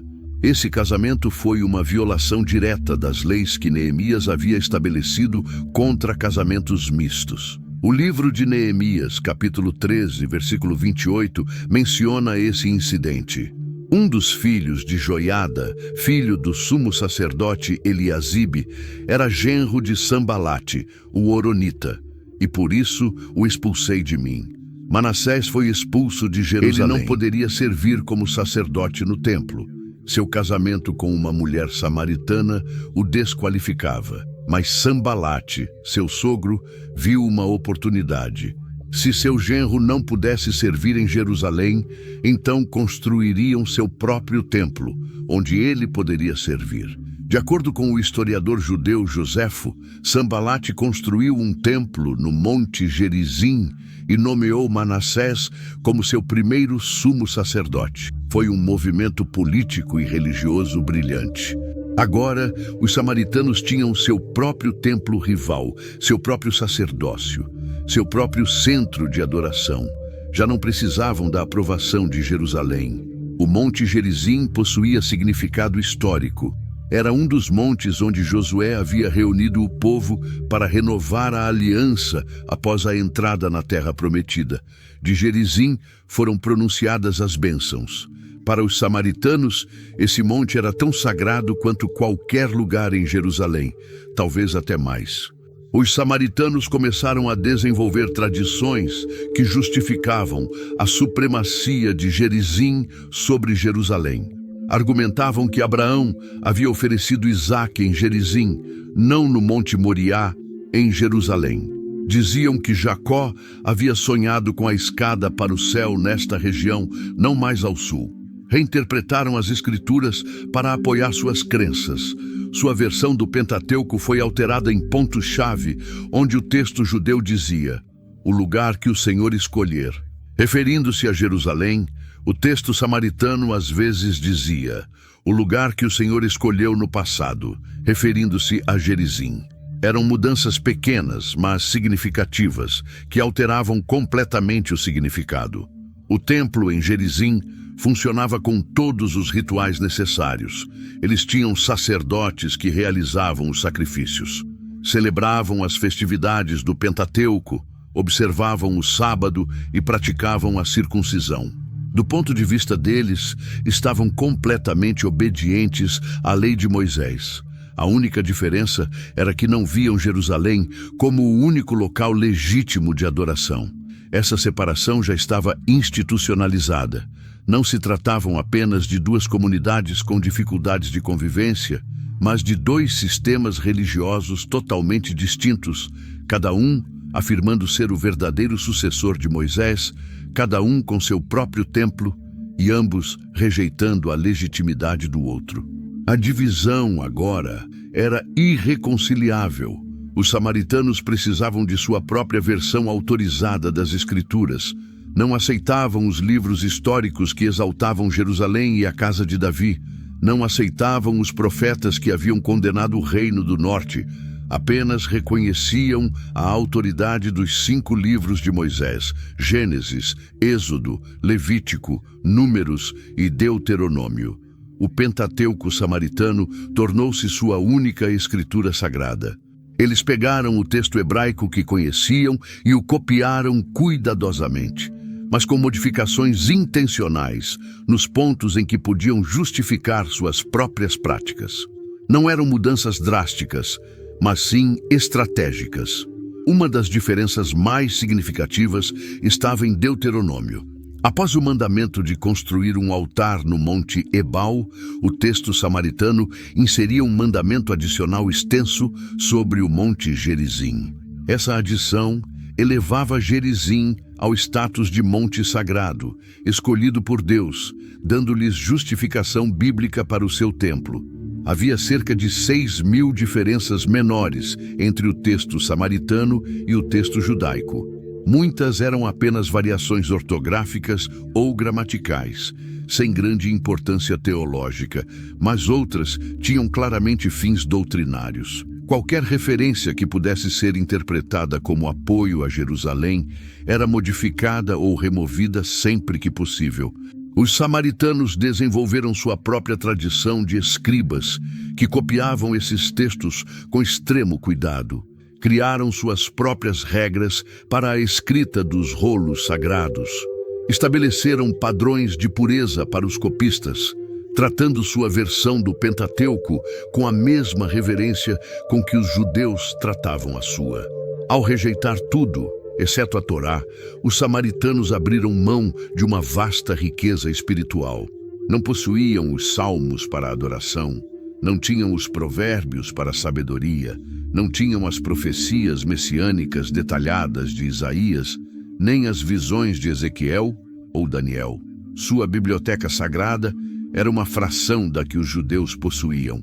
Essa limitação afetou profundamente sua teologia. Sua compreensão de Deus estava limitada ao que Moisés havia revelado. Não tinham o desenvolvimento progressivo da revelação divina que vinha através dos profetas. Sua expectativa messiânica era restrita. Esperavam um profeta como Moisés, com base em Deuteronômio 18, mas não possuíam a rica descrição do Messias que os profetas posteriores haviam dado. A canonização do Pentateuco samaritano foi mais do que uma escolha literária. Foi uma afirmação de independência religiosa. Eles estavam dizendo: não precisamos dos seus profetas, não precisamos dos seus livros históricos, não precisamos da sua tradição rabínica. Temos Moisés, e isso é o suficiente. Era orgulho misturado com uma convicção sincera, solidificando a divisão para as gerações futuras. O que começou como uma diferença religiosa se transformou em um ódio étnico total. Já não se tratava apenas de onde adorar ou quais livros eram sagrados, mas de identidade, pureza, legitimidade e orgulho. Os judeus e os samaritanos haviam se tornado inimigos irreconciliáveis. Para os judeus, os samaritanos eram mestiços impuros. Seu sangue estava contaminado pelos casamentos com pagãos. Sua religião era um sincretismo disfarçado. Seu templo era uma abominação. Seus sacerdotes eram ilegítimos. Não tinham direito de se chamarem israelitas. Os rabinos judeus desenvolveram expressões pejorativas sobre os samaritanos, comparando-os com gentios ou até pior. Os judeus evitavam qualquer tipo de interação com os samaritanos sempre que possível. Não compartilhavam utensílios com eles, pois os viam como impuros de maneira ritual. Não compravam alimentos deles, nem se casavam com eles sob nenhuma circunstância. Um judeu que viajasse da Galileia para Jerusalém preferia fazer o caminho mais longo, contornando Samaria e atravessando o rio Jordão, ao invés de cruzar o território samaritano. Havia uma maldição judaica que dizia que aqueles sob tal maldição não teriam parte na ressurreição. Esta maldição era destinada aos maiores inimigos de Israel, e os samaritanos estavam incluídos nessa lista. Na perspectiva dos judeus, os samaritanos estavam tão distantes de Deus que nem sequer ressuscitariam no dia final. Era uma condenação eterna que recaía sobre todo um povo. Do ponto de vista samaritano, os judeus eram presunçosos e cegos. Tinham corrompido a simples fé de Moisés com tradições humanas. Haviam colocado Jerusalém em um patamar que Deus nunca havia desejado. Haviam rejeitado Gerizim, o verdadeiro monte sagrado. Haviam aceitado textos que não eram de Moisés, tratando-os como palavras divinas. Os judeus, e não os samaritanos, eram os hereges. Os samaritanos também evitavam os judeus. Criaram um forte senso de superioridade. Passaram a se autodenominar Shamerim, que significa os guardiões ou os observadores, afirmando serem os verdadeiros defensores da lei de Moisés. Os judeus haviam abandonado a verdade, mas os samaritanos a preservaram fielmente. As hostilidades às vezes se tornavam violentas. Houve episódios em que os samaritanos atacavam peregrinos judeus que passavam por seu território a caminho de Jerusalém. Também houve ocasiões em que judeus destruíam santuários samaritanos. Em 128 a.C., o rei judeu João Hircano conquistou Samaria e destruiu completamente o templo no Monte Gerizim. Foi uma profanação brutal que os samaritanos nunca esqueceriam nem perdoariam. Mesmo após a destruição do templo, os samaritanos continuaram a considerar Gerizim como um lugar sagrado. Subiam até o topo do monte para orar e oferecer sacrifícios. O local ainda possuía significado espiritual, apesar do templo físico já não existir. E o ódio contra os judeus que destruíram seu santuário foi transmitido de geração em geração. Essa era a situação quando Jesus nasceu em Belém, na Judeia. Dois povos que compartilhavam ancestrais comuns, que liam os mesmos 5 livros de Moisés, que adoravam o mesmo Deus, se odiavam com uma intensidade alimentada por séculos de conflito. A divisão entre judeus e samaritanos era tão profunda que ninguém acreditava que poderia ser superada. Ninguém, exceto um carpinteiro de Nazaré, que estava prestes a romper todas as regras. O ano de 128 a.C. foi um dos momentos mais dolorosos na história samaritana. João Hircano, o rei e sumo sacerdote judeu da dinastia Hasmoneia, estava expandindo seu território militarmente. Seu objetivo era reconquistar todas as terras que pertenciam ao antigo Israel, e Samaria estava em sua lista de prioridades. João Hircano marchou para o norte com seu exército. A cidade de Samaria resistiu por um tempo. Após um ano sob cerco, a cidade caiu. Hircano não teve piedade. Ele destruiu completamente a cidade, deixando-a em ruínas, mas não parou por aí. Seu objetivo mais importante era o templo no Monte Gerizim. O templo samaritano existia há cerca de 200 anos. Era o centro da vida religiosa samaritana, o local onde realizavam sacrifícios, celebravam a Páscoa e seus sacerdotes serviam diariamente. Era o equivalente ao templo de Jerusalém para eles, e o amavam com a mesma devoção com que os judeus amavam o seu. João Hircano subiu o Monte Gerizim com seus soldados. O templo foi completamente destruído. As pedras foram derrubadas, os altares profanados. Tudo o que os samaritanos consideravam sagrado foi demolido até os alicerces. Foi um ataque calculado, projetado não apenas para conquistar território, mas para humilhar e quebrar o espírito da cidade. Para os samaritanos, essa destruição foi uma ferida que nunca cicatrizaria. Seu templo representava sua identidade, seu orgulho, sua conexão visível com Deus e seus ancestrais. Agora restavam apenas escombros. Eles não tinham recursos nem poder político para reconstruí-lo. O Império Romano, eventualmente, controlaria a região e não permitiria tal reconstrução sem a aprovação imperial, algo que nunca aconteceria. Os samaritanos continuaram a considerar o Monte Gerizim sagrado, mesmo sem o templo físico. Subiam até o topo para orar. Celebravam a Páscoa ali, sacrificando cordeiros ao ar livre, como seus ancestrais haviam feito antes de Salomão construir o primeiro templo. O local continuava sagrado para eles, independentemente de haver ou não um templo. A destruição de seu templo, no entanto, intensificou o ódio deles pelos judeus, de uma maneira que antes parecia impossível. João Hircano não apenas destruiu um edifício, ele profanou o que era mais sagrado para os samaritanos, pisoteando sua fé e mostrando que os judeus os viam como seres desprezíveis, que nem sequer mereciam um lugar de culto.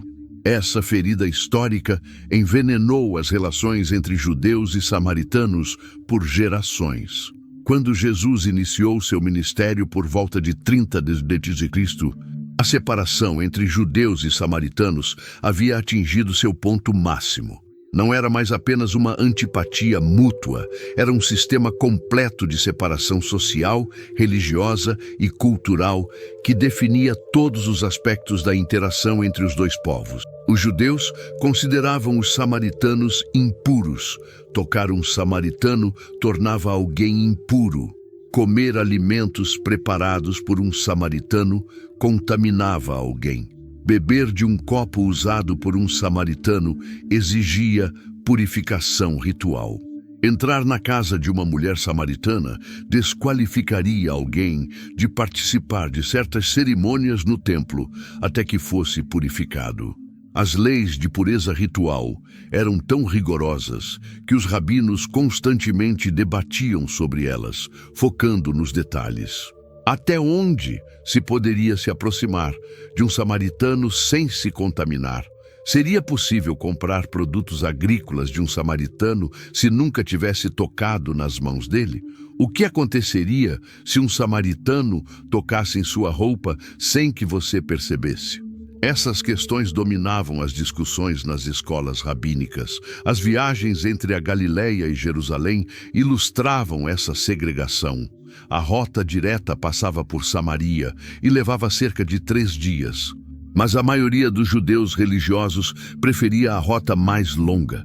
Cruzavam o Rio Jordão em direção ao leste e seguiam para o outro lado do vale, atravessando o Jordão novamente perto de Jericó. Esse desvio acrescentava dias à viagem, mas evitavam pisar em solo samaritano. Não se tratava apenas do medo da contaminação ritual, mas também de um perigo real. Os samaritanos, de vez em quando, atacavam os peregrinos judeus que ousavam atravessar seu território. Havia casos documentados de violência. As caravanas judaicas que viajavam para as festividades em Jerusalém optavam pelo caminho mais seguro, mesmo que fosse mais longo. O Evangelho de João, capítulo 4, versículo 9, captura essa realidade social de forma perfeita, quando a mulher samaritana diz a Jesus: "Como você, sendo judeu, me pede água, a mim, uma mulher samaritana?"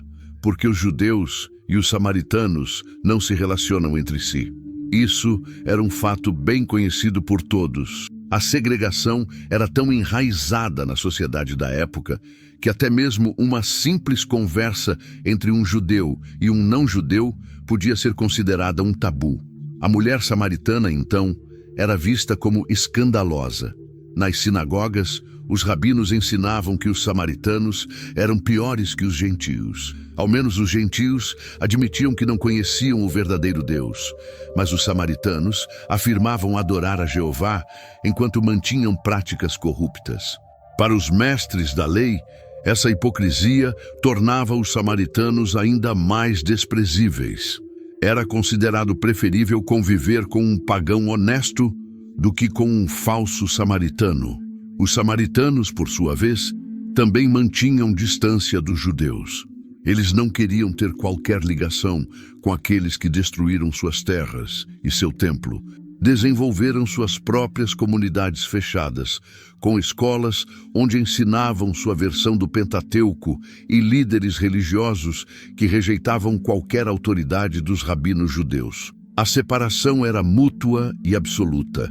Esse ambiente de hostilidade foi o que Jesus encontrou quando começou a pregar sobre amor, perdão e o reino de Deus. Ele estava prestes a desafiar séculos de ódio com palavras e ações que surpreenderiam tanto judeus quanto samaritanos. Jesus fez algo inesperado, algo que poucos judeus se atreveriam a fazer.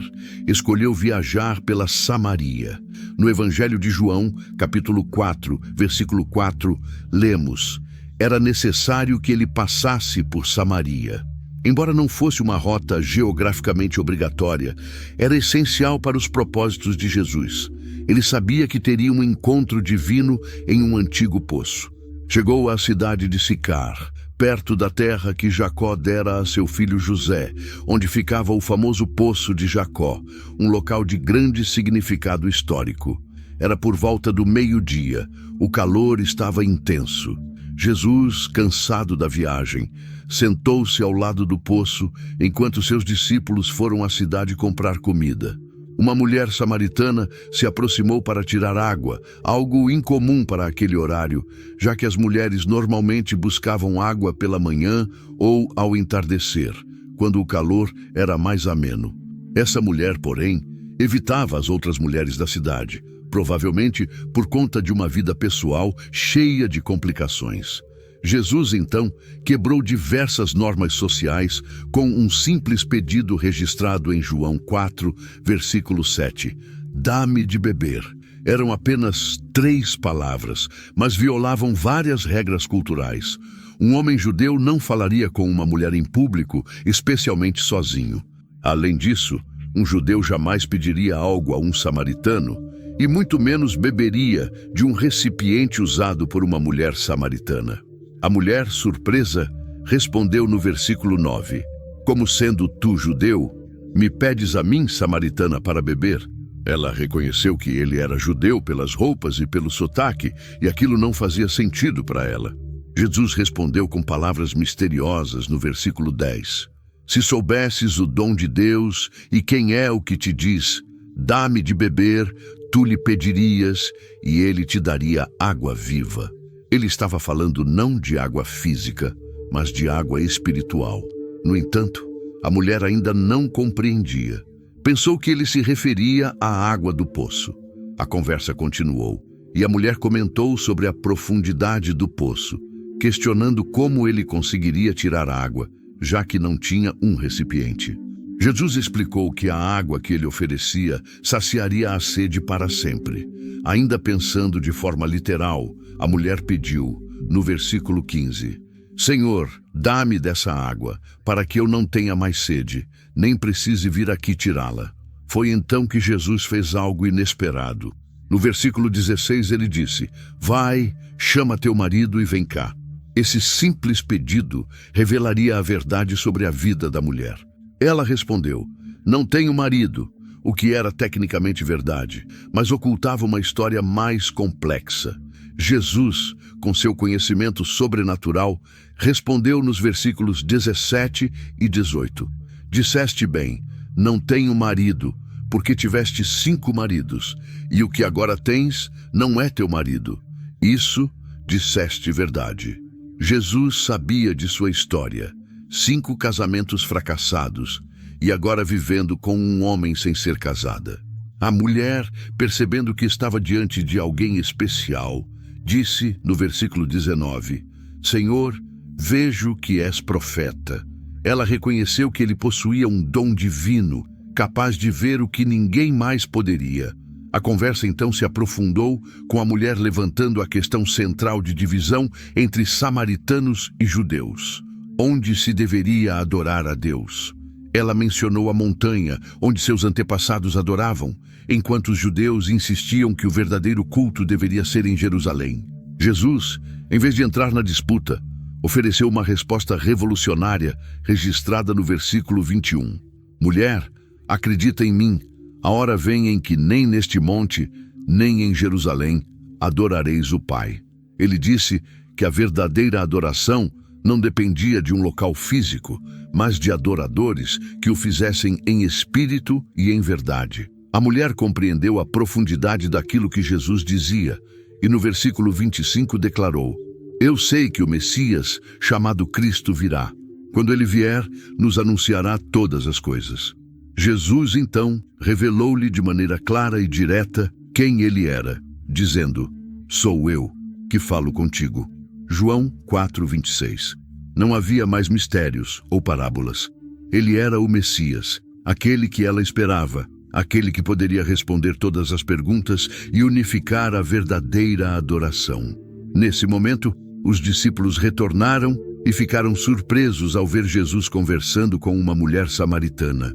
O versículo 27 diz: eles ficaram admirados por ele estar falando com ela, referindo-se ao fato de Jesus estar conversando com uma mulher samaritana. Embora estivessem surpresos, os discípulos não questionaram diretamente o que ele estava fazendo. Já haviam presenciado outros momentos em que Jesus quebrava normas sociais e faziam coisas inesperadas. A mulher, então, deixando seu jarro, correu para a cidade.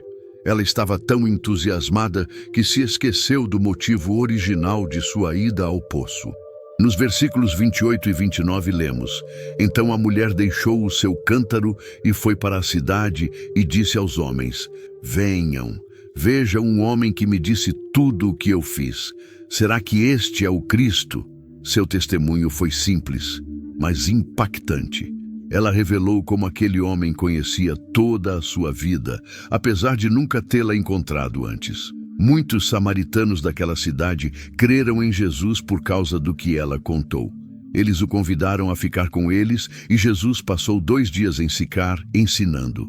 No versículo 42, os samaritanos disseram: não acreditamos mais apenas por causa do que você disse, porque nós mesmos ouvimos e sabemos que este é verdadeiramente o Salvador do mundo, o Cristo. Essa declaração foi extraordinária, pois o primeiro a reconhecer Jesus como o Salvador do mundo não foi um judeu, mas um samaritano. Em outra ocasião, um advogado, tentando testar Jesus, fez-lhe uma pergunta registrada no Evangelho de Lucas, capítulo 10. Ele perguntou o que deveria fazer para herdar a vida eterna, e Jesus o desafiou a responder: o que está escrito na lei? O homem respondeu corretamente, citando os mandamentos de amar a Deus e ao próximo. Porém, o advogado, querendo se justificar, perguntou: e quem é o meu próximo? Essa era uma questão debatida pelos rabinos, pois eles discutiam quem deveria ser considerado o próximo. Os judeus acreditavam que os samaritanos estavam excluídos desse conceito. Jesus respondeu com uma história que chocaria seu público judeu. Nos versículos 30 a 35, ele contou a parábola do bom samaritano. Um homem estava indo de Jerusalém para Jericó quando foi atacado por ladrões, que o deixaram quase morto. Primeiro, um sacerdote passou e viu o homem ferido, mas escolheu ignorá-lo. Depois, um levita fez a mesma coisa.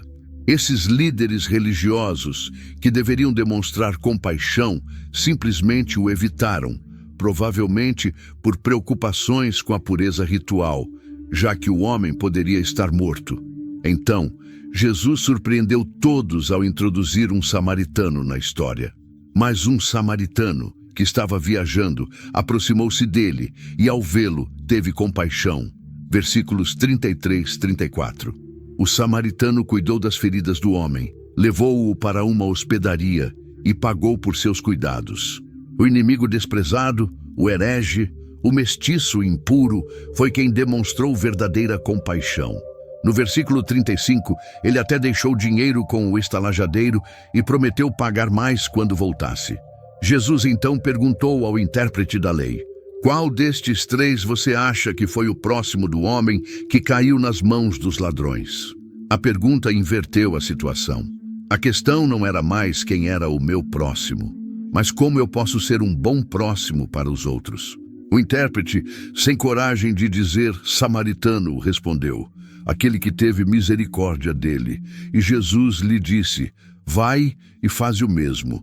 Era um mandamento claro: imitar o samaritano, demonstrando compaixão sem barreiras étnicas ou religiosas. A parábola foi revolucionária, pois Jesus transformou os samaritanos, desprezados pelos judeus, nos heróis morais da história. Ele mostrou que um samaritano podia viver melhor a lei de Deus do que um sacerdote judeu, criticando profundamente os preconceitos raciais e religiosos da sociedade da época.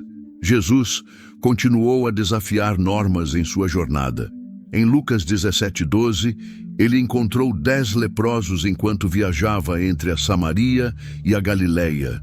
Ao entrar em uma aldeia, os leprosos que estavam afastados por exigência da lei devido à impureza ritual, gritaram de longe: Jesus, mestre, tem misericórdia de nós. Versículo 13. Eles não pediram diretamente por cura, mas por misericórdia, pois sabiam que Jesus poderia lhes dar a chance de voltar a uma vida normal. Surpreendentemente, Jesus não os tocou, como fizera com outros leprosos, nem declarou sua pureza imediatamente. Em vez disso, ele lhes deu uma instrução: Ide, mostrai-vos aos sacerdotes. Versículo 14. De acordo com a lei de Moisés, um leproso curado deveria ser examinado pelos sacerdotes para ser declarado limpo. Enquanto obedeciam, os 10 foram curados, mas apenas um retornou. O versículo 15 diz: Então um deles, vendo que estava curado, voltou glorificando a Deus em alta voz. Ele estava tão grato que exibia sua gratidão com louvores a Deus enquanto corria de volta. O versículo 16 nos revela um detalhe importante. O único que voltou para agradecer era um samaritano. Dos 10 leprosos, apenas ele reconheceu o milagre e se voltou para agradecer. Jesus, ao perceber que os outros 9, presumivelmente judeus, não voltaram, fez uma pergunta: Não foram 10 os curados? Onde estão os outros 9? Versículos 17 e 18.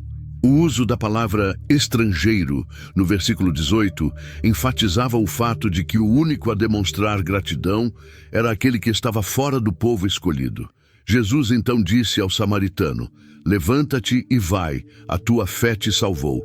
Versículo 19. Este gesto de gratidão do samaritano destacou um princípio central da mensagem de Jesus. A verdadeira fé e gratidão não estão em um simples milagre, mas em reconhecer e agir com compaixão e humildade diante de Deus. Naquele instante, as palavras de Jesus carregavam um peso espiritual muito mais profundo do que parecia à primeira vista. Embora os outros 9 leprosos tenham experimentado a restauração do corpo, o samaritano recebeu algo que ultrapassava a cura física.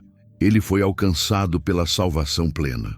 Sua fé, acompanhada de gratidão genuína, estabeleceu uma ligação com Jesus que ia além do milagre exterior. Ele compreendeu que havia sido beneficiado por uma graça que não merecia e, como resposta, prostrou-se em adoração sincera e humilde.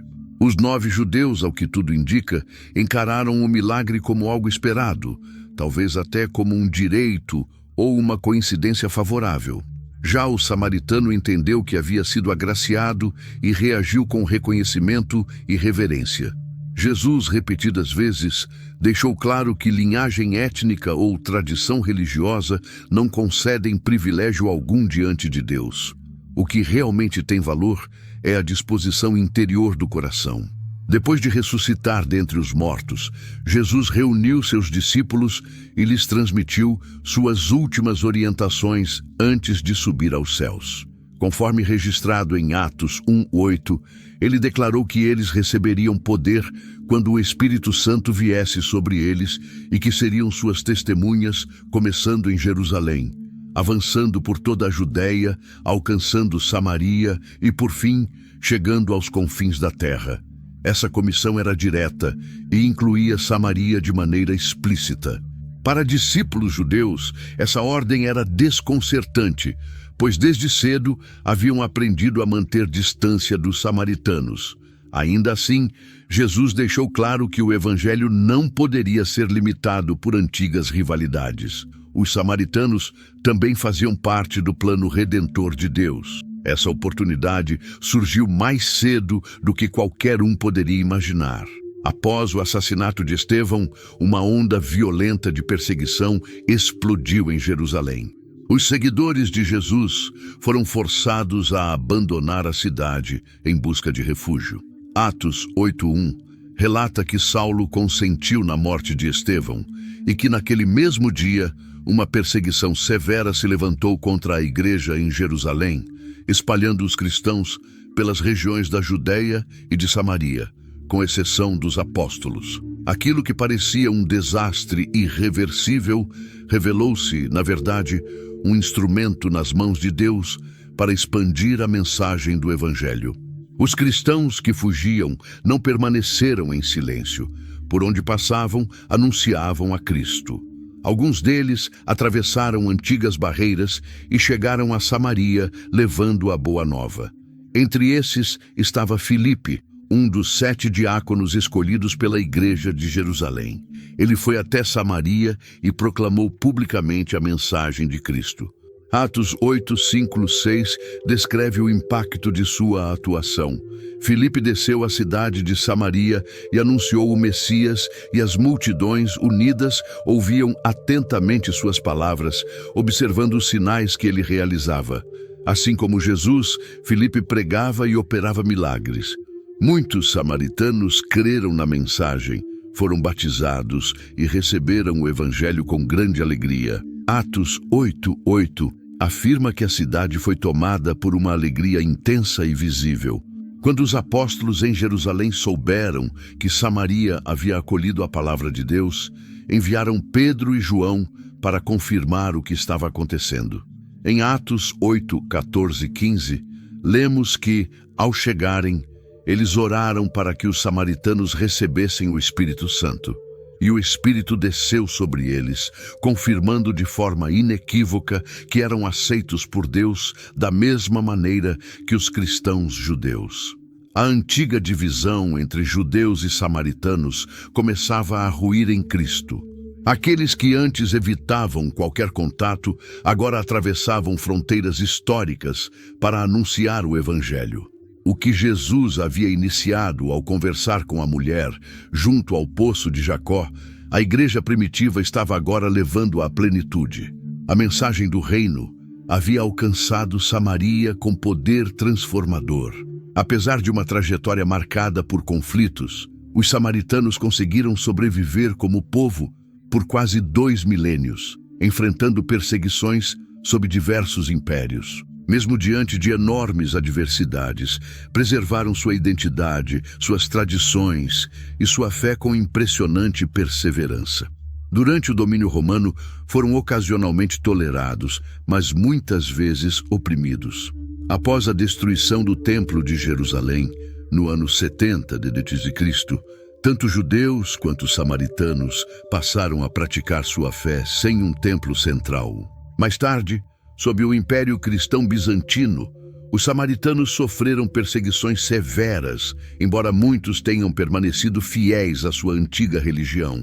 Com a chegada do domínio islâmico no século VII, os samaritanos passaram a ser classificados como dhimmis, cidadãos de segunda categoria, mas autorizados a manter sua prática religiosa. Ao longo dos séculos, muitos acabaram se convertendo ao Islã, enquanto outros resistiram e permaneceram fiéis ao samaritanismo. No século XIX, a comunidade samaritana quase desapareceu, reduzida a apenas algumas centenas de pessoas. No entanto, ao longo do século XX, houve uma recuperação gradual. Condições de vida mais estáveis e a criação do Estado de Israel contribuíram para um crescimento lento, porém contínuo, dessa população. Atualmente, existem aproximadamente 850 samaritanos, concentrados principalmente em 2 localidades. Uma em Olom, próxima a Tel Aviv, e outra no Monte Gerizim. Embora ainda seja um grupo pequeno, sua população é mais que o dobro do que era há um século. Eles preservam práticas ancestrais, como a celebração da Páscoa no Monte Gerizim, onde sacrificam cordeiros segundo antigos rituais. Continuam lendo sua própria versão do Pentateuco, escrita em hebraico antigo e utilizando um alfabeto próprio. Rejeitam os livros proféticos e a literatura rabínica, considerando-se os verdadeiros guardiões da fé mosaica original. A identidade samaritana segue viva, apesar dos desafios contemporâneos, como a endogamia e a complexa realidade política. Os samaritanos que vivem em Israel possuem cidadania israelense, enquanto os que residem no Monte Gerizim estão sob a autoridade palestina. Com cautela, mantém relações equilibradas com ambos os lados do conflito israelo-palestino. Os samaritanos representam um testemunho vivo da narrativa bíblica. São descendentes diretos dos povos que Jesus encontrou junto ao poço de Jacó e herdeiros das divisões iniciadas nos dias de Jeroboão e aprofundadas pelas deportações. Sua história, marcada por separação, hostilidade e, em certos momentos, reconciliação, reflete o impacto transformador do Evangelho ao longo dos séculos.